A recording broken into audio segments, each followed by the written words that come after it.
Okay, I'm Mike Willis with another edition of Team USA Tuesday, special moments off the mat edition. I'm joined by world team member John Stefanowicz. John, how are you doing? Staying busy. I'm really good though. Yeah, we were talking a little bit before the interview started. Sounds like you got a lot going on, so thanks for taking the time and sitting down with us. Of course. All right, got a list of questions for you. Are you ready to jump into it? Yeah, let's get into it. All right, favorite movie? Oh man. My kids love Bad Boys. They love the Bad Boys. So I go with that. Favorite musical artist?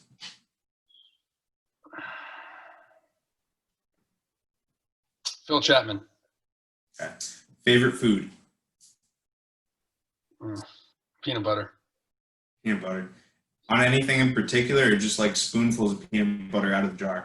My kids and I will eat spoonfuls of peanut butter out of the jar. It's been a long followed family tradition. Smooth or crunchy? Smooth. What's your favorite sport to watch other than wrestling? Rugby. Rugby. If I couldn't wrestle, I would. Sevens or 11s? 11s. Okay.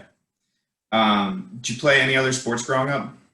I did. I dabbled in baseball, soccer,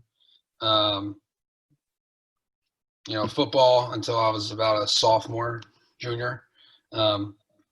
Various sports, but never played basketball. Yeah. When did you go all in on wrestling? I'd say my junior year in high school. I wasn't really excelling at football at the time. I was pretty small, so not a lot of field time, and it was a lot of dedication to try and balance both the sports and everything else. Gotcha. Who's your favorite wrestler, either past or present? I mean, I love my brother. I would have to say I've got everything else, but he's been a huge inspiration for me. He's the one that kind of got me back up and running. But if I can't use a family member, I'd say Kerry Colott. So growing up with him, everything was just balls to the wall. Everything he did all the time, no matter what, and he didn't care. It was just pure intensity and drive. And for those that don't know, your brother's Chance Marsteller, one of the most decorated Pennsylvania high school state wrestlers of all time, two-time All-American for Lock Haven. What was it like, being brothers with a guy that essentially, had legendary status in PA before he graduated high school? Honestly, he kind of already earned it going into high school. Yeah. Being the 8th grader and, winning matches at the Penn State Open kind of opened the door for him. What was it like? It was definitely different than what it is today. It's, it lets you see two sides of the fence. I wasn't very successful at that age, and he was, and you have to put your chips on the horse that's going to win. Or else it's just bad judgment. But I don't know. For me, it's definitely something I carry with me today, and I truly believe that going through that adversity, as we call it, we try to use adversity and perseverance and all these tools and techniques and everything that we go through to how a little bit of those scars makes you harder throughout your life later on. And I truly think that going through that as a child, an adolescent, growing up with that and seeing like where you could be and what you could do, definitely set me up for where I am today, where at any given time anything can happen and you can lose it all, and you really don't want to squander any opportunities. So for me, like coming back to the team, and I've been really successful, committed and dedicated and consistent, at least in performances. But I think a lot of it has to do with that, knowing where you could be, knowing where I'm going to go, and pushing forward. Yeah. Have you ever tried to talk him into Greco, or is he just a freestyle guy through and through? I have tried to talk him into Greco. I think wonderful opportunity for him, and the way he wrestles freestyle would be great for him in Greco. And he's got a great gut, and I truly I tell him all the time that, you know, he would have a huge success on the international platform in Greco. And, you know, that's like him telling me to go wrestle freestyle though. We get into the family feuds on what's better and what's right. And we still come to the agreement to disagree. Yeah, fair enough. So it sounds like you're one of the busiest guys on the planet, but you have some free time. What are your hobbies off the mat? Oh man. Well, I say, you know, my two hobbies, since wrestling is my life, is bikes and bullets. I love guns. I love going shooting. You know, I take a lot of pride in that. One is kind of part of my job, wearing the uniform. But two, motorcycles. I've grown up with motorcycles since I was in kindergarten. And I have a true passion and just a natural ability with them. So those two. What are you currently riding? I have a 19 Street Glide, Harley Street Glide. So I was lucky. I actually just picked this one up a couple months ago. So I'm trying to see how many miles I can get on her. You liking it so far? I love it. I love it. Put on cruise control and relax and listen to music, and it's wonderful. Very cool. You can be funny or serious with this answer, but what is your biggest fear? I'm a serious kind of guy, so I'll stick with this. I'll stick with who I am. You know, my biggest fear is, you know, not having a legacy that my kids can be proud of. You know, ever since I had my firstborn, we have two boys now. You know, everything we do somehow, even though they're the most frustrating creations in the world, you know, you always find yourself doing everything you can for them. And, you know, that's definitely one thing that's a huge drive. I let my teammates, my friends and family know that. How old are your kids now? They are 5 and 2. They'll be both their birthdays are in November. So we got kindergarten starting up next week. So moving on to big school. Yeah. So how do you balance, you know, being a dad, being a soldier, being a world team member, being the rep on the AAC? How do you do all that? I mean, it's definitely time management plays a role. But, you know, there's a lot of support with it. Like, you know, our coach, Jason Lakitas, you know him well. Everybody, you know, knows Coach Lakitas very well. But, you know, he's very supportive. And I get that at work. So when you have a good support system, you can't just have it at home. You know, my rock, the wife, anything I need when it comes to it, the priority is given and it gets there. But the work part too, you know, there's the amount of school, the kids, the committees and the boards and the you know, the Marine Corps and the obligations, and then training in the sport and traveling. You put it all together and it never quite mashes up the way in which you need it to, unless something gives. And so, you know, coach is really good with that, where I can fulfill all my obligations. But he sees the longevity and the betterment of myself and the program and USA Wrestling and, you know, my education. And he takes all of that into it and helps out a lot. So it's a lot of time management and, you know, maybe not as much sleep as I should probably get. Sounds like it. So could you speak a little bit to your work on the Athlete Advisory Committee, and maybe for those that don't know what you guys do, maybe break it down a little bit for them? Yeah, I mean, it's consistent of 9 members, you know, all athletes, 3 from every style. You know, I was fortunate enough to be reelected, I believe it was last week or the week before, you know, reelected to the USA Wrestling AAC. And, you know, it truly is one of those committees that I guess the way in which USA Wrestling operates is, you know, we are an athlete-centric organization. And what we try to do is give athletes not only a voice to stand on, but, you know, a list of professionals that, you know, meet on we're the AAC as a group, the 9 of us from all very diverse group of individuals, you know, we'll speak almost daily. You know, I'd say 2 times a week at minimum. You know, we'll be either on calls, group chats or videos or Zooms, something. Somehow we are trying to administer help in some kind of way to any athlete that needs it. So, you know, if it's a gripe, if it's a complaint, if it's a solution, an improvement, you know, something that needs to be fixed, or if something's brought to their attention that the organization at USA Wrestling or as the USOPC can do better to provide for the athletes, we're the voice.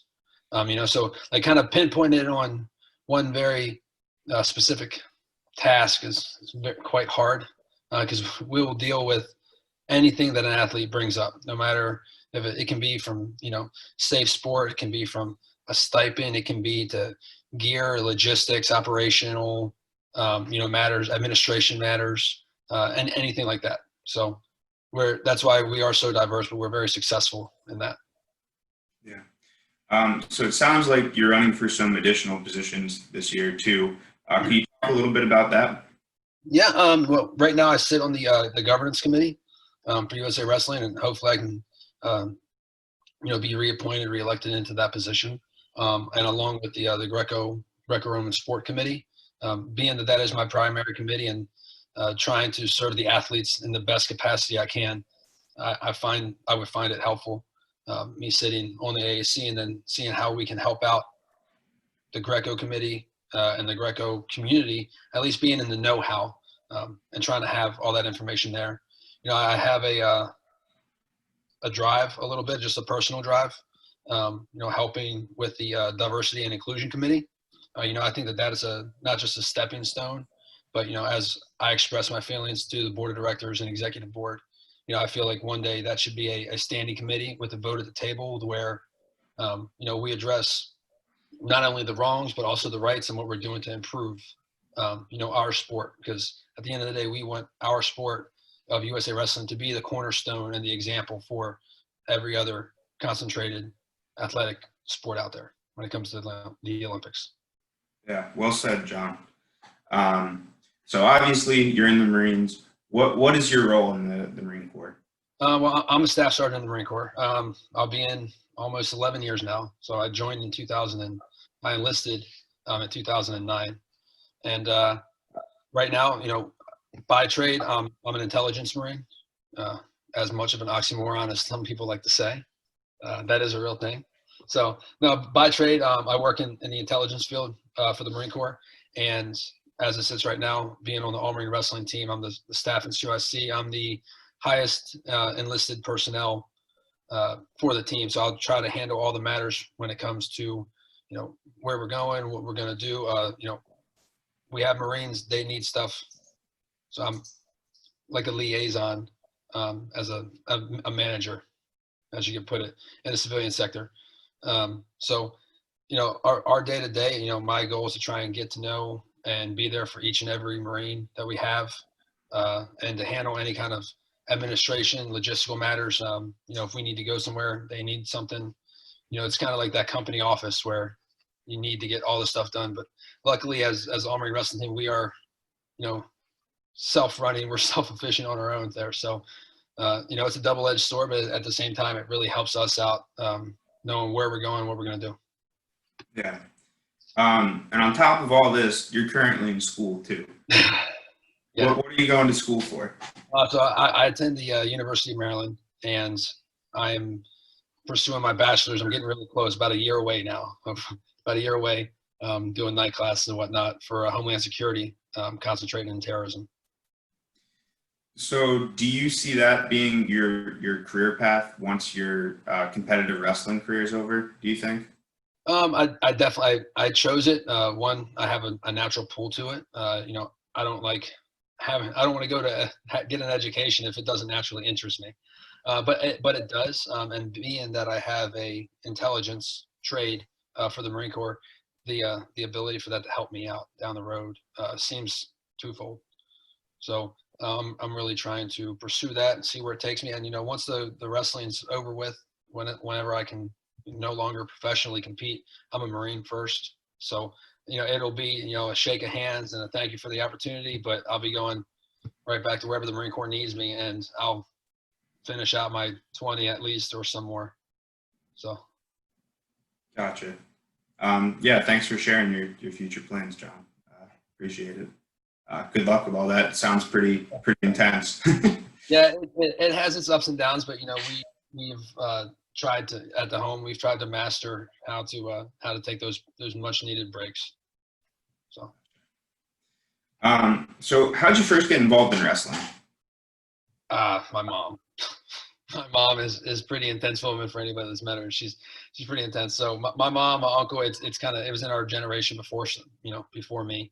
And so I think I have pictures from 1994, 1995. I was wrestling in Maryland, one of my first tournaments, and it just stuck. Yeah. Well, it seems like a good decision for your mom to put you in the sport now, looking back on it all those years. Yeah, looking back at it now, so I definitely have thanked her for it a couple times. Definitely I don't remember ever thanking her for it when I was, a young kid that had to get up super early and didn't quite understand, everything that went into it and what it was doing for me. But, it's one of those things where with age you get wiser. Yeah. So 82 kilograms, not Olympic weight. You were up at 87 at the end of last year for the Happy Randa Cup. But I saw a 5 Point Move article recently that said you're probably going 77, and usually Tim Hands is pretty plugged into all that. Are you allowed to tell us what way you're going, or are you keeping that to yourself? No, I mean I'm allowed, but and I would tell you if I knew. I'd say, at the end of the day, I tell people this, and the mythology behind my career in the wrestling has become successful for a reason. And that's because I don't make those decisions. I train and wrestle and rehab. So, when coach tells us where to go or what to do and how to do it, that's his job. And if you don't like me telling you how to do your job, I'm not going to tell you how to do mine. And that's been our relationship, and it's worked out pretty successfully in my opinion. So, when coach tells me, hey, this is where we're going to go and this is what we're going to do, and so be it. So he's got me he's got the whole team, on their plan. He's got me on my plan, and going wherever he tells me to go. Doing whatever he tells me to do. So it's not my job to do the thinking here. When do you think you'll know what weight you're going? I'll probably know what weight I'm going once, depending on what UWW says with whether or not it's Worlds. If I have the ability to go back and to try and shoot for Worlds, as we're going to have all 10 slots open. If UWW pushes through, and then if USA Wrestling approves that and that we want to go and push through to go to Serbia this year, then I'll do so. And then I'll know what weight I'm going. And if we don't, then we have to make another decision. But I would say by Christmas time, by the new year. Yeah. If not any earlier. Gotcha. Are you guys allowed to engage in wrestling again? Because I know being in the Marine Corps, you guys had more restrictions than. Yeah, we definitely have had a lot more restriction over the this coronavirus pandemic, and it's been difficult. We have like a one a day right now where we're getting back into our building that we're allowed to train at, but it's very restricted in ways. There's definitely more cleaning than there is training going on, but we're trying to follow all the proper protocols, but I'd say that we've been in there. We've been able to do what we need to do to, stay efficient. So. Gotcha. So you've had a lot of overseas experience, been in a lot of international tournaments. Last year was your first senior world championships in Nur-Sultan, Kazakhstan. How was that different than anything else you've competed in? Or was it? Yeah, I mean, I would say the whole representing my country and stuff could be a factor, but it really wasn't. I've gone overseas and you're always representing the country and everything like that. I'd say it was definitely an experience where you constantly play. It's that adrenaline's in there where you can remember each and every minute detail that I can from, parts of a match or parts of the tournament that I can't fathom thinking about in other places or other things. And, it's definitely one of those experiences that you always remember, and then be able to take away and grow from it. So it was great for me. I loved it. I love competing, going overseas and having that experience. And the more the merrier. I think as a team, and in a team aspect in the way in what we are, I think in any style of wrestling. I think, the All Marine wrestling team has collectively been overseas more, with guys that have had less experience and less years in the sport of Greco-Roman wrestling. And I think that's why we shoot up so high so fast in performance. It's because we get overseas and we know what we have to do and we execute. So you've, what was the path that led you to the All Marine wrestling team? What did that look like for you? I was actually I was stationed overseas. I was in Japan, Okinawa to be exact, and I was just like anywhere else. I'll have like a regional, a local wrestling, and I hadn't applied, and I didn't really have plans on joining the All Marine wrestling team. I actually knew very little about it. The Marine Corps wasn't very outgoing in giving that detail to me, so I really didn't know, to be honest with you. And I was over there, and I was approached by a couple individuals that there was an application process that I could put in, and I saw the individuals and I saw their credentials and everything for as being a part of the All Marine wrestling team. And I was 3-time state champ this, or Fargo champ, or Fargo this, and things that I had never done, things I had never been to. I never went to Fargo, like didn't even go, nonetheless not place or something. I never went to state in PA. I never competed, never made it there. So those type of things, you're like, I don't know if I'm I'm slightly reserved, on my own ability at the time, and just took a shot, full send, and got accepted, came over here, and that's all she wrote. So it was one of those little dreams that kind of didn't even plan on coming true that came to fruition. Do you ever look at your career and look at the things you've done and think, wow, like that's pretty crazy. I wasn't a state qualifier. I never went to Fargo, but I represented the U.S. at World Championships. Yeah, all the time. All the time. Coach does it all the time. My parents do. They're like, can't believe like where you came from and what you're doing now. And, and it all goes back to, this is because of how hard you had it as a childhood. You weren't successful. You make up for it now. They joke around, they joke about it. But yeah, we do all the time. And, we're the good feeling about that is it's really good to see. It's a great thing to see, where I've come and what I've done and, what other athletes around me and how we've all improved and we've grown into, a prestige club, in my opinion, for start from here and you get there, and, everything in between is a path and a road of nothing but, adversity and perseverance. And it feels a lot better when you get to the other side. And then, for me, like I got there and now I'm sitting here like, it's just not enough. So being able to stay hungry, I think, was probably my biggest thing, like the thing with the coronavirus and everything else. And, being right there, coming off the Pan Ams and, getting, ranked as 3rd in the world and being on this high pretty much.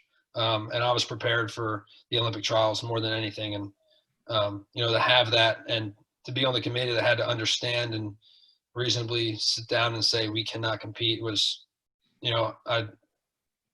depressing would be a fitting word for that, where it was just, you didn't know what to do, didn't know what to say.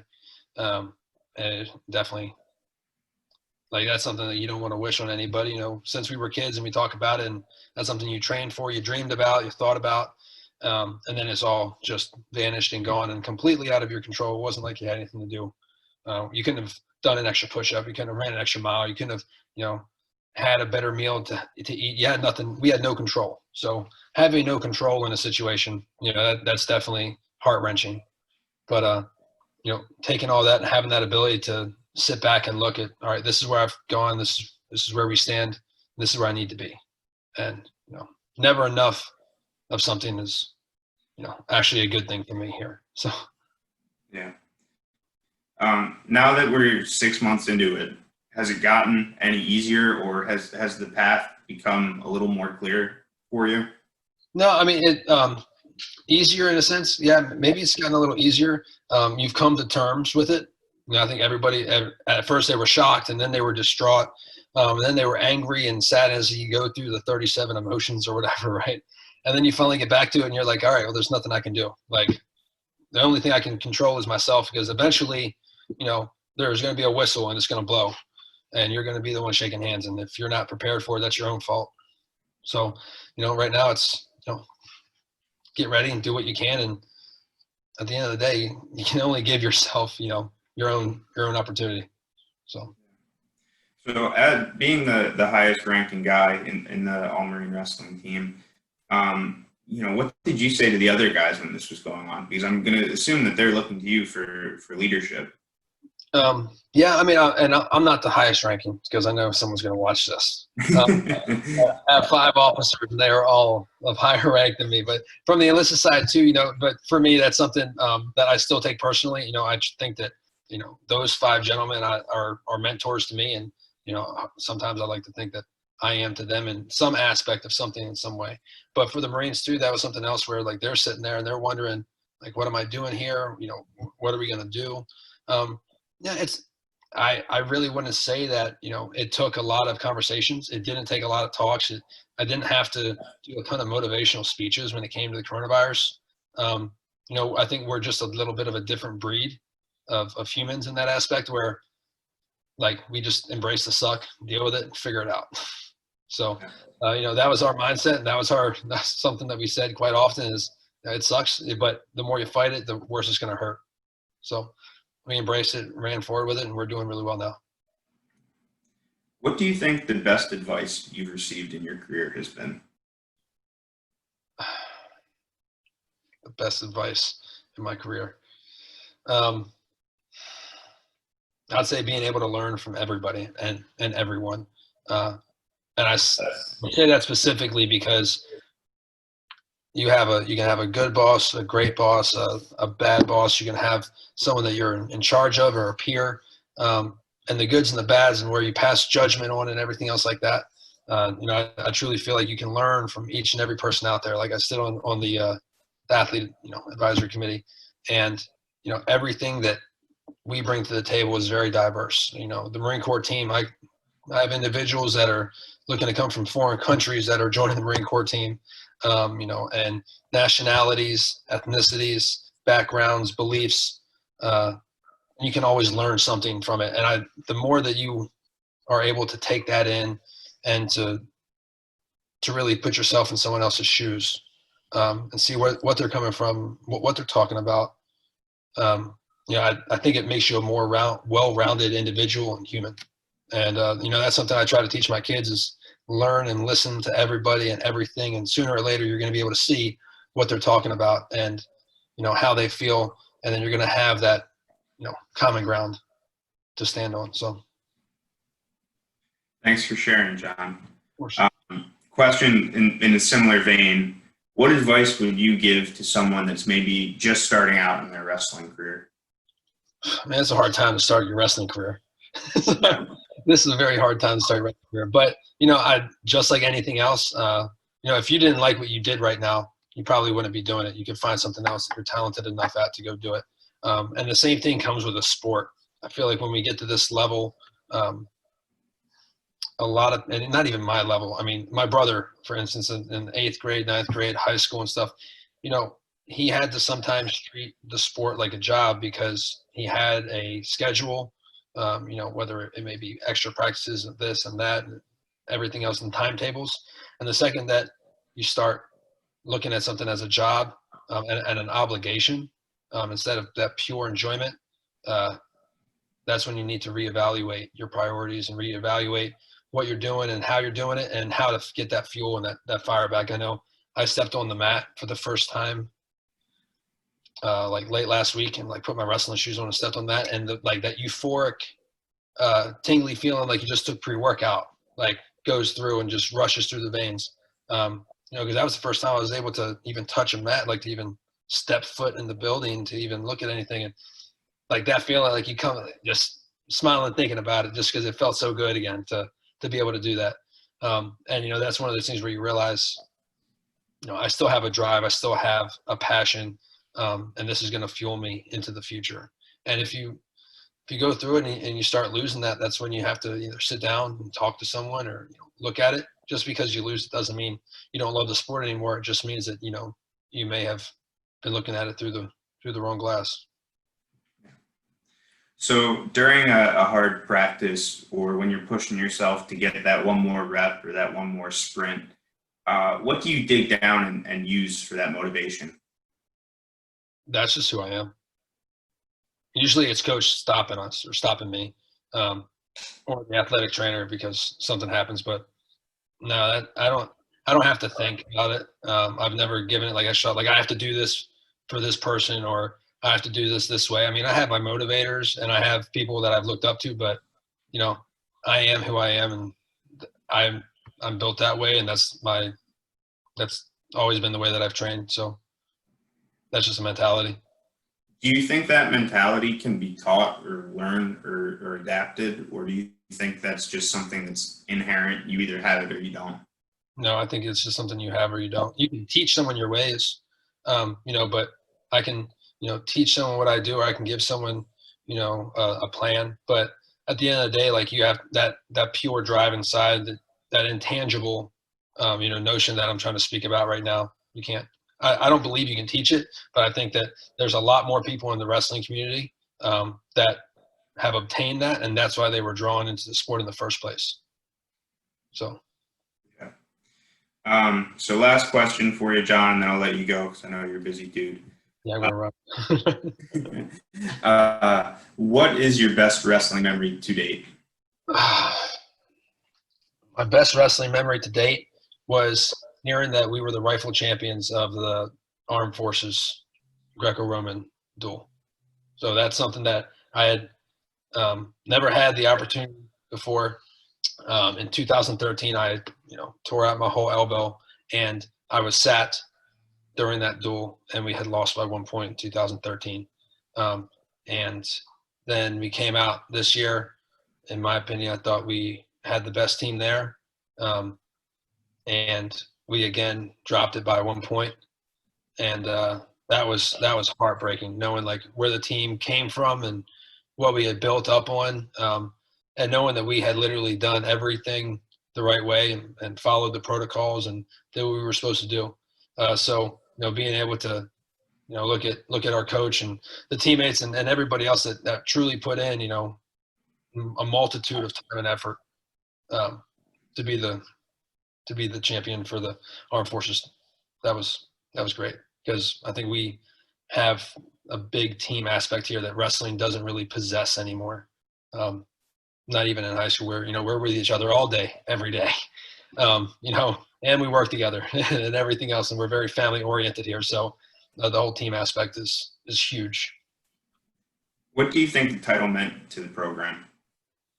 Oh, I mean that's something, that's what the Armed Forces Committee wants. I mean that's what drives everything. I feel like being Armed Forces champions I think that's a huge step it's a showing that it's a huge step in the right direction. That hiring Coach Nikitas back in like 2014 and doing everything the right way. And I don't even know if I have the right to speak about how great that is for the program, because to me, I think it's the best thing in the world. But that's my own personal opinion. Awesome. Well, congratulations. And thanks, John, once again for coming on. It's been another edition of Team USA Tuesday, Moments Off the Mat. Thanks for tuning in. Thank you.